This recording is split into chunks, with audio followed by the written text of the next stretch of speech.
Hi YouTube, Tim here with another project. This is actually a bow that I'm making for somebody else that I think should be very fun. You may recall, well, first of all, I like Ottoman style Turkish bows. I think they're beautiful. I think they're just worthy of emulation. So that's what I do an awful lot.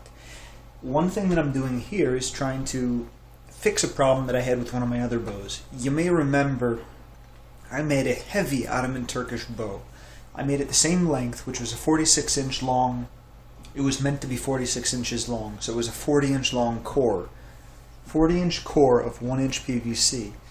Once you added the 3-inch Siyahs to each size, the idea would have been a 46-inch overall tip-to-tip length. The thing drew, oh my gosh, 70 pounds at 20 inches. So I can't conceive that it could possibly be drawn to a full even 28 inches, even 26 inches. I just can't imagine it. It seems like it'll explode, damage itself, something bad will happen. And it's just too darn heavy. Because if you can only draw it to 20 inches, well, I'd rather have 80 pounds at 28. You get more efficiency out of a bow that way with a longer power stroke, even at the same weight. So right here, I have what I hope represents the solution to that problem. Instead of 40 inches, it's 42 inches. You might say, but 2 inches is only going to drop the poundage by, I don't know, some percentage. It's not going to be substantial. That's true. But I'm also using the Tatar Siyahs, which were modeled on the basic Siyahs, but they're the ones that I made for the Tatar bow, the Crimean Tatar bow, and they're 4 inches long up at the top. Still 6 inches long down here, but 4 inches. So really I'm adding 4 inches to the bow. 4 inches could drop the weight into the 80s or 90s in terms of poundage. Plus, with a little bit more deflex, I think we'll have a completely functional, really awesome bow. That's exactly what I'm going for. So right now, I've got the channel ready, and I've got it marked out. Let me explain the markings, because I do tend to make an awful lot of them. The first was the center, 21 inches in. Then I marked 1 inch, 2 inches, 2.5 inches. 1 inch, 2 inches, 2.5 inches. Do I need the ½ inch? Do I need the 1 inch? No, really I'm marking 2 inches on either side, but I tend to flatten just outside of the marker, so then when I heat it, it gently curves into that. That's the goal anyway. I'm going to go ahead and we'll flatten the limbs now.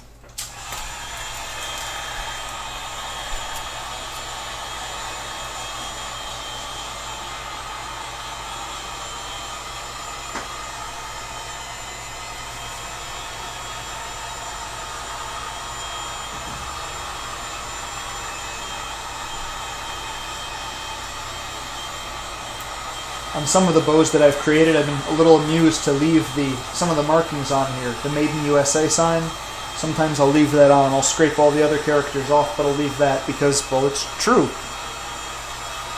And I find it amusing, so.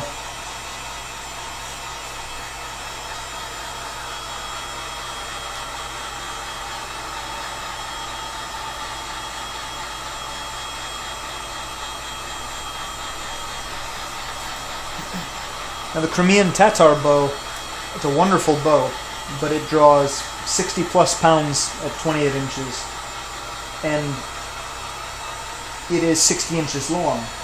The only reason it draws so much is because it's very heavily reflexed. It has maybe 5 or 6 inches of reflex, maybe a little bit more depending on how you're measuring. This bow is probably going to have 1 to 0 inches of reflex, but it's so much shorter, I'll just be happy if it'll take a full draw. That's the goal. If we can get it to full draw, I'll consider this a victory, even if that's at 100 pounds. I think this is the size and weight at which PVC can really begin to shine. With a well-made bow, I see no reason why this sort of a bow can't perform exceptionally. The goal is to just blow away 200 feet per second with the standard arrows that I've been using, which are about 435 grains. And I see no reason why that can't happen.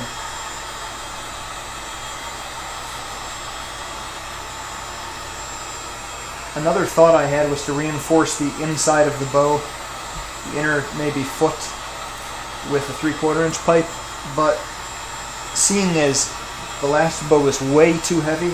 Even if this bow comes out on the light side at about 60 pounds, I'll be satisfied.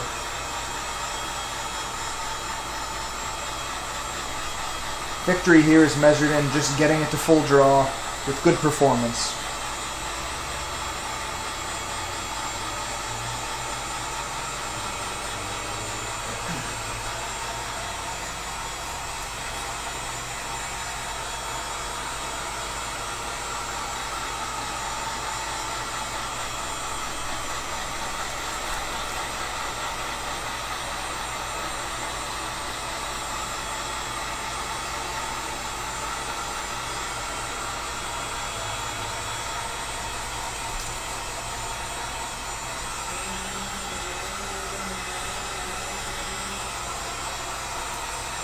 I actually like to heat from the top sometimes, so then it heats not only what I'm aiming at, but both sides simultaneously.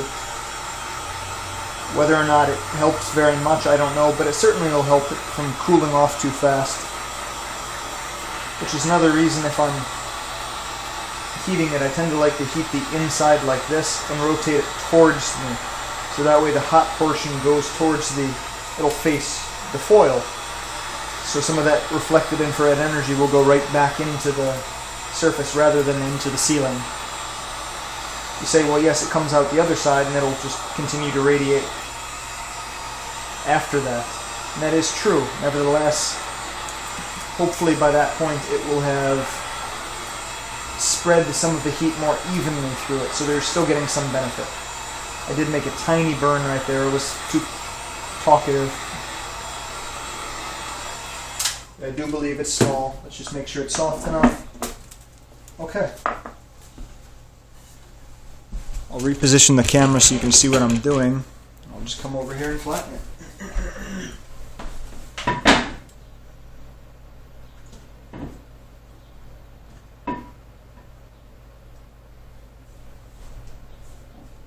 And this is where I want to play the Beach Boys, because I feel like I've gone surfing. Surfing USA. But I won't subject you to my singing, which is probably for all of our benefit.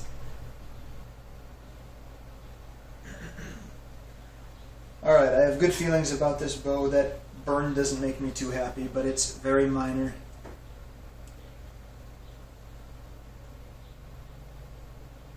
That's what I get for not paying enough attention to what I was doing.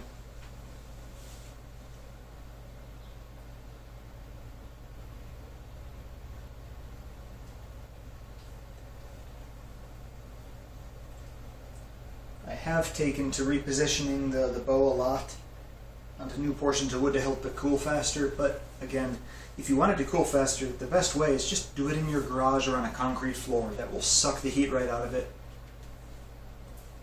and you won't have the same sorts of problems. In fact, then the opposite is the problem, where here it's very easy to reshape it and reform it. If I find I have a slight curve to it, I can usually pick it up, well, it's still quite firm, and bend it across my knee and get exactly the get exactly the effect I'm looking for. On the concrete, it's much harder to do, and you usually have to reheat. Okay, getting cool. Let's just check it. Straight as an arrow. Let's put the cool side down. Just another 20 or 30 seconds. And the other benefit is when it's chilly out, that feels really nice on the feet. See, I give you all these little fringe tips that you just wouldn't expect. You never know what you're going to get when you watch one of my videos. Under cold water.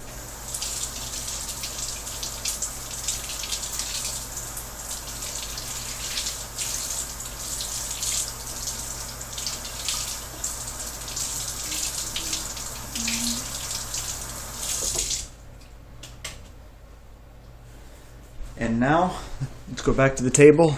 I will do the other limb, just the same as the first.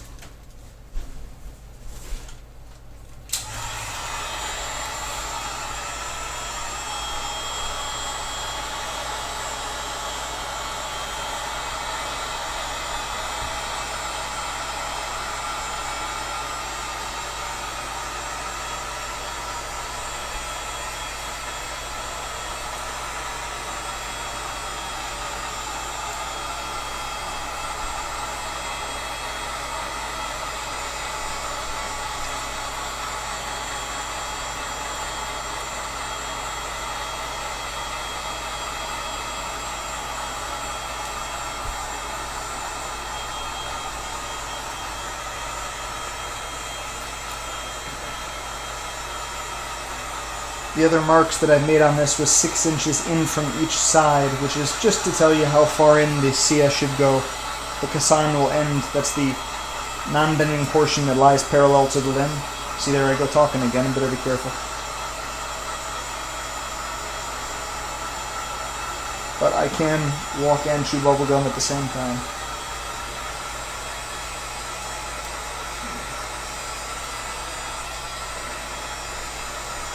So again, some of these marks are unnecessary, some of them are helpful, some of them are not. Just use what you think is good. I like to have almost too many marks, just so I have a better idea of where things bend. So then if I try and replicate that on the other side, I'll be able to duplicate it more successfully. But if you think you don't need that, don't do it. It's cool.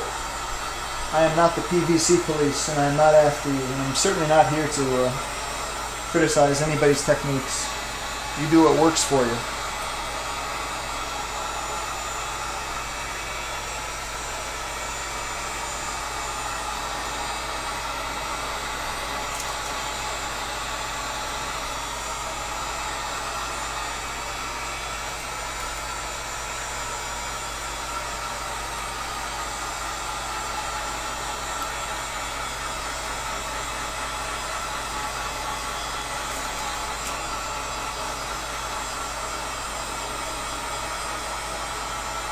If you're not using an aluminum channel or an aluminized channel like this, you can expect your heating times to be at least 50% longer in my experience.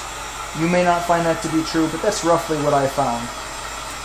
Whereas with this I can do a 1-inch pipe and, you know, the whole pipe under 15 minutes. Without the channel it might take 20, it might take 10 minutes, a limb even. It radiates out a lot more heat. Typically because you're doing it in the air. So now you have convective currents carrying away heat, it's radiating in all directions, it's just very inefficient.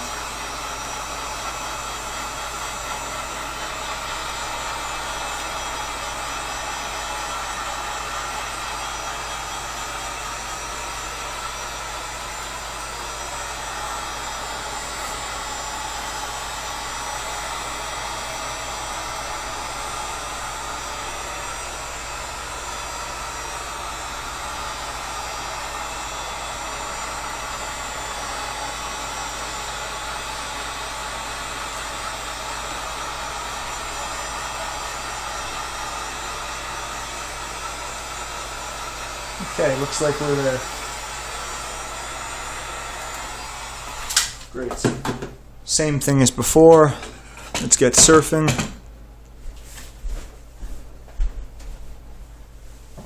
One nice thing is with the floorboards, I can use them as an index to try and ensure that I'm making this as straight as possible.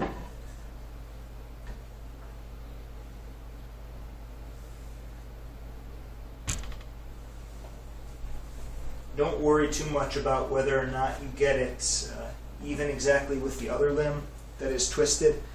You can take all that out later with a little bit of heat at the handle. I've showed that in other videos and I'll show it again here. So it's not something that's worth concern. Just go ahead and get it flattened. If you mark places on it where you put your feet and where you stand, and if you do it consistently, you're putting the same amount of pressure. Theoretically, you're tapering the limb the exact same way. I'm not being as careful as I should, but usually a slight difference in strength between limbs is good. You typically want one limb to be a little bit longer, or not longer, a little bit stronger than the other, since most people aren't shooting at true center for the bow, like you would with a modern recurve with a riser. For the most part, we're shooting high of center. So it creates a little bit of a problem. I think it's less efficient, but nevertheless, it functions, it works, and you're not doing much north of center. Just take a quick look at it from the side. That looks great. Make sure it's straight, it's looking good. Flip it, and continue.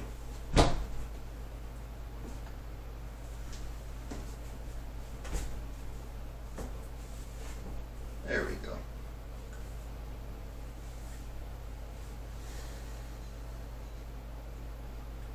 So this is the least satisfying part of making bows. The waiting, the standing around, the kneeling on the boards, the throwing your body weight on it. If you use a jig, and I do, I haven't used them in a while since my garage has been taken over by cabinet refinishing projects, which is awesome. We're happy about that.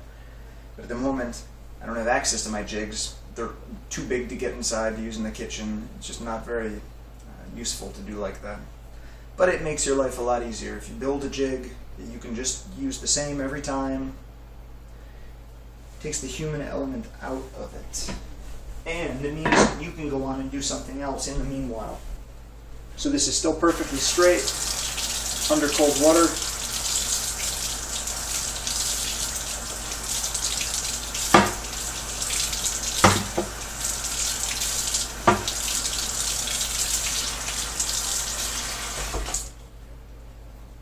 Okay.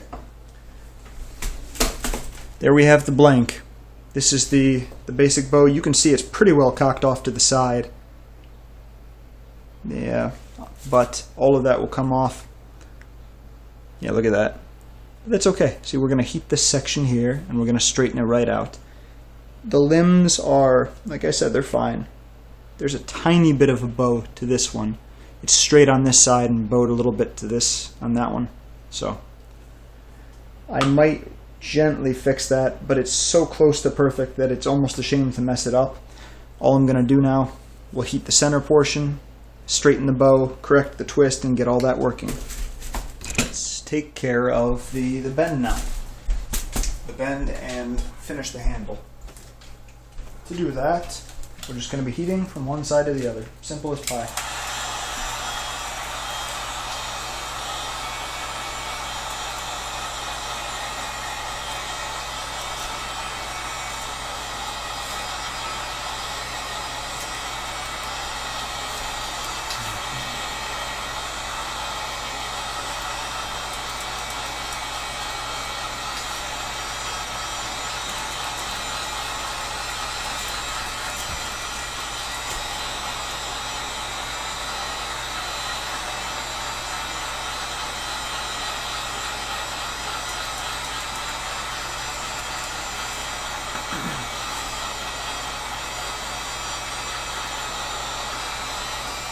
I'm also going to be heating gently the ends of the handle to smooth its transition out.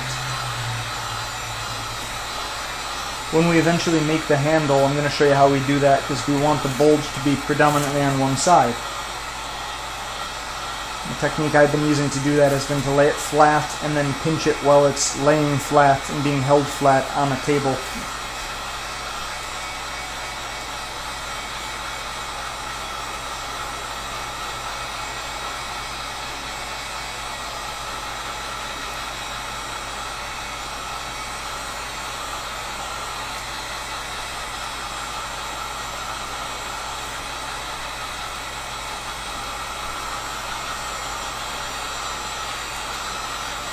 There we go. Looks good. As you bend it, just to test it, feels good, feels like it's soft. So now, just make sure you can see what I'm doing down here. I put one in between my feet, and then looking down, I twist until it's straight. That's pretty much it. That's really all I'm doing. And you just do that a few times until it basically takes that shape. And it stops rebounding past to the twisted state which you want to avoid. So there you see, just twisting it, and that's pretty good. Okay, so before it gets completely set, I want to go and pinch it like this. Pinch while holding it down on either side. Let's just make sure it's straight, which it is. So now that it's straight, like I say, hold down on both limbs and pinch with your hands. Therefore, we should be introducing a minimal tilt, crookedness. And if necessary, we can always go back and fix that. But this way, hopefully, we'll be needing to do less. I don't know about for you, but for me, the feel of 1-inch pipe in the hand is almost perfect. 3/4 inch is a little on the narrow side, and 1/2 inch is just unacceptably narrow, and I need to put something else on top of it. 1 1/4 inch pipe is just uncomfortably large, and anything larger than that is just ridiculous. Those are my thoughts anyway. Great. Oh, this is looking awesome. I'll show you this as soon as it's cool enough to.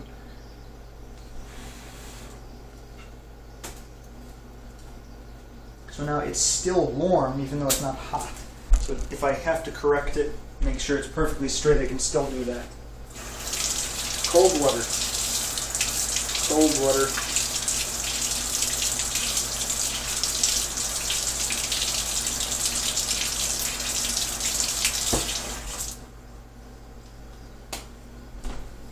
And there you go. Nice and flat on one side, bulgy on the other, which is just what you want for a Turkish-style bow. Really, the handle should be smaller, the bulge should be maybe a tiny bit larger. But for what we're doing, this is pretty good. I'm happy with that. We can do better, but I'm just trying to improve one thing at a time. So yeah, now it has no twist, it's straight, and we have the handle set up exactly the way we want. So now we're ready to progress. At this point, what I do is I finish the Siyahs, I make sure they're done, and then I insert them. I heat half of this and I insert them in. I'm going to have to finish them right now, and then we'll catch up with the next step. Here we've got the basic formed core all straightened, the twist taken out, and as we said, flattened on one side to bulge towards the opposite. Looks pretty darn good. I'm really happy with it. And now I have the semi-finished, basically they're shaped Siyahs. All I need to do is I need to sand them down, burnish them, sand them down, stain them. I'm probably going to stain them with coffee, since I have an abundance of that, and I like the effect. It looks really nice. Maybe a little bit of brown shoe polish. Maybe both. They look great, and they look really similar. Then I'm going to burnish them and put a little bit of probably olive oil on them. Maybe I'll seal them with polyurethane, maybe I won't. The only thing I'm going to do to change it is probably I want to taper this more towards a pyramid or a T shape. And then I'm going to go ahead and insert them. So let me go just do that. I'm just going to finish that near the bottom, the bases here. And I have to do that with a rat tail because the flat file, the flat file would work, but my hand plane, it can't hit that radius enough. So let me do that. Then we'll go ahead and finish this and get this in. We won't glue them yet, but it'll be ready to be glued so we can do our final shaping. Opportunity. I thought I'd show you what I did. I did take the edge off here. It's not triangular, but it still looks pretty good. And I've smoothed them down. I sanded them, not perfectly, since all I have is coarse grit sandpaper. And then I went over it with steel wool, so the surface is already fairly well burnished and smooth. Looks really nice, but we're going to burnish it a little bit later. Right here I've just got some kiwi brown shoe polish, and I've decided that's how I'm going to finish this. First just get there in the knock. After that, the rest is pretty easy. I'm not going to do the whole thing, I'm only going to do it up until about here because the rest is going to be inside the pipe and you're not going to see it, so there's just no point.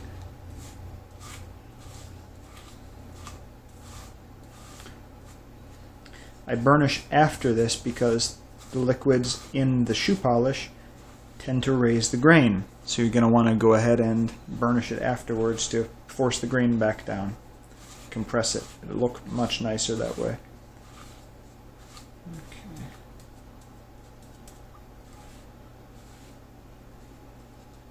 Alright, so there's one. Just set it to the side, put something on it, like so. Then I'll take the other one and do the same. Just get in there, get the knock area. Yeah, I know I talked about doing this, but I don't know if I actually ever showed it, so this is a good little primer on a whole bunch of different things and techniques. And as always, you can use other stains, you can use regular stain. I just like the way this looks. We have some furniture which has this beautiful stain. It's, I forget what they call the stain, but it's on a Primavera wood, and we tried and tried and tried to find something that could duplicate the finish. And basically, the sad thing is, nothing but shoe polish and or coffee with a little bit of olive oil finish after you burnish it looks exactly the same. Exactly the same. And Believe me, this is not like just junk furniture. It looks pretty nice, but I love the finish that we get when we do wood like this. Poplar turns out pretty good. Oak turns out just fantastic. But oak, I think, responds better to the coffee finish. It's more porous. Anyway, that's that. So now we're just going to burnish it. And all I do is I take basically a coffee cup, much like this. I turn it upside down and use the rim, which is nice and smooth but also hard. And I rub the whole thing over with it. I just compress the fiber down all over.